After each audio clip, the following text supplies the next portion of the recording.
Hello and welcome to my tutorial. I am Brianna of The Little Wolf Knits, and today I'm going to be showing you a finishing technique that I use on a few of my patterns where I create a double folded hem and Kitchener the live stitches to the fabric instead of a second set of live stitches as it's traditionally done. This is a technique I use for the neckband of my beachcomber tank, which I have here today, but I also use this on the bottom hem of the beachcomber flares, and I'm sure you could find this in other patterns because it's really great. So what I have here, this is my beachcomber tank, like I said, a pattern that's available in my Ravelry and on my website, and this is my oyster colorway. It's actually a new colorway on my sunfish base, and I have worked the entire tank. It's a bottom-up tank, front and back. I have seamed the shoulders here. I have picked up stitches for the neck and then followed the instructions for the collar. So you can see in the instructions, at some point it will tell you to place a lifeline in your knitted stitches. If you have an interchangeable needle set like me, I use my Chiagu, I think these are red lace. They're so amazing. They actually have a hole, you can see right there, in the needle that you can use to thread yarn through. And then when you're knitting this row, it will automatically place your lifeline for you. If you don't have that hole or you don't know how to use that, you can also knit this row and then use a darning needle to thread a contrasting color yarn. I use yarn. I know some people talk about dental floss. I don't use dental floss.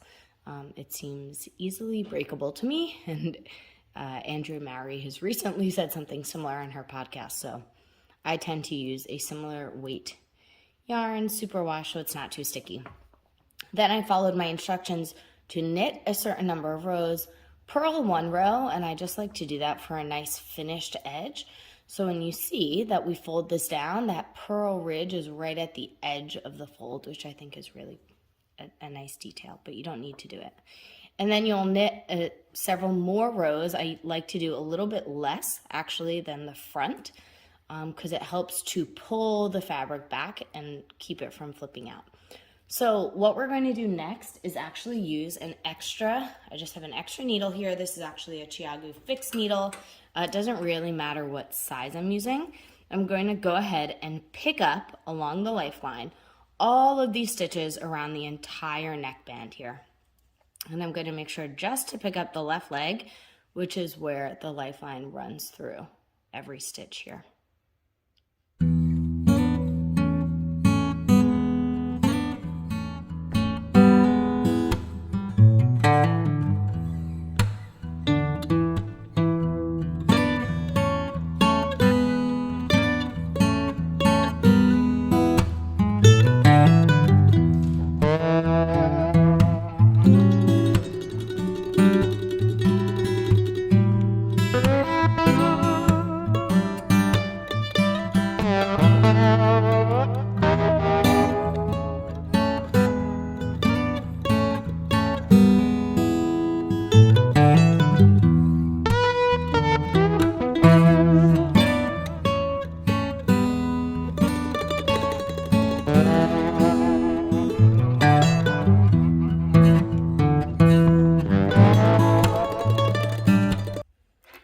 Okay, now that I've worked my second needle all the way through these stitches where my lifeline was, I actually pull out my lifeline now. You don't need to do that at this point. I just find it easier to not have another piece of yarn and plies to muck up basically where I'm going to be knitting into. Now you'll notice I actually stuck my extra needle through the right side of my fabric, the stockinette fabric. I didn't do that because we're going to be working into this side, but I find it easier to pick up stitches on the stockinette rather than the reverse stockinette. But if you find the opposite, feel free to go ahead and do that. What we're going to do now is fold over the neckband, and you're going to fold it down so the reverse stockinette sides meet each other. So once you've got your needles all separated and you're ready to fold it over, you'll actually need to push this needle that we ran through to the inside of the fabric, because we're going to be Kitchenering to the inside of the fabric. Now, I do that at the beginning of round. I just create a little bit of space where I started and just pull the needle through to the side. You'll see as you do that your cord kind of pokes through to the backside. And then your needles and your stitches can get situated, like I said, with the reverse stockinette on the inside and the stockinette on the outside. And then once you're here, you can take your tail end, and I like to take at least 4 times of the circumference on what I'm going to be Kitchenering, and take a darning needle, which I have here. I just have a set of clover needles. Find one that seems to work for the size we're doing, and then you can start to Kitchener your stitches.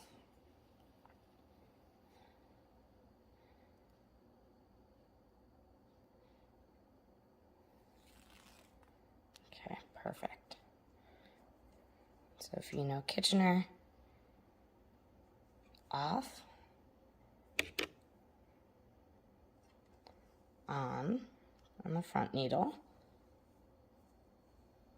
and then we're going to go to that back needle, right? That's through the fabric, not the live stitches, and we're going to do the same thing. Off, purlwise, and then keep it on. And we're going to do this the entire way around until all of the stitches are worked and your hem is finished.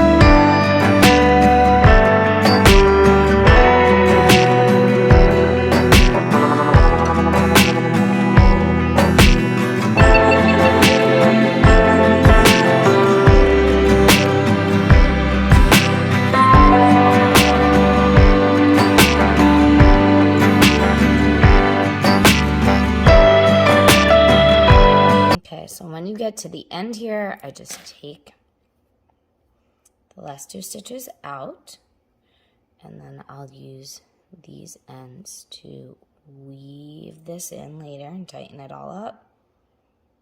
I'll run through the last stitch and the first stitch.